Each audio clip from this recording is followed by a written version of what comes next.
Hi yours. தமிழ்நாட்டில் இருக்க எல்லாருக்குமே தெரியுங்க, 27ஆம் தேதி தாவேகா மாநாடு நடக்க போகுது. இந்த தாவேகா மாநாட்டில் லட்சக்கணக்கான தொண்டர்களும் நூற்றுக்கணக்கான நிர்வாகிகளும் கலந்துக்க போகிறாங்க. மிக மக மிக பிரம்மாண்டமாக இந்த மாநாடு நடக்க போகுதுங்க.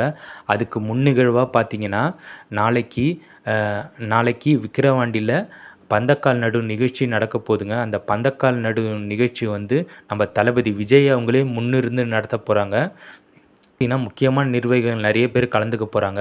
அதேமாரி பார்த்தீங்கன்னா, இந்த நிகழ்ச்சியை வந்து தென் மாவட்ட நிர்வாகிகள் எப்படி இது பண்ணியிருக்காங்க பார்த்தீங்கன்னா, தென் மாவட்ட நிர்வாகிகள் முக்கியமான கோயில்கள் இருந்தும், தேவாலயங்கள் இருந்தும், மசூதிகள் இருந்தும் புனித நீர் எடுத்துன்னு வந்து மாநாடு நடக்கிற இடம் ஃபுல்லாக தெளிக்க போகிறாங்க. ஏன்னா மாநாடு நல்லபடியாக நடக்கணும், சிறப்பாக நடந்து முடியணும். அதுக்காக இந்த முன்னெடுப்பு எடுத்திருக்காங்க.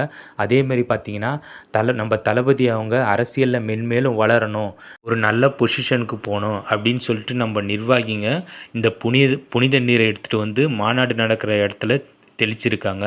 அதேமாரி பார்த்தீங்கன்னா, இந்த பந்தக்கால் நடும் நிகழ்ச்சி வந்து இன்றைக்கி காலையில் 4 மணிலேருந்து 6 மணிக்குள்ளே நடக்குங்க. எல்லா நிர்வாகிகளும் கண்டிப்பாக கலந்துக்கணும்.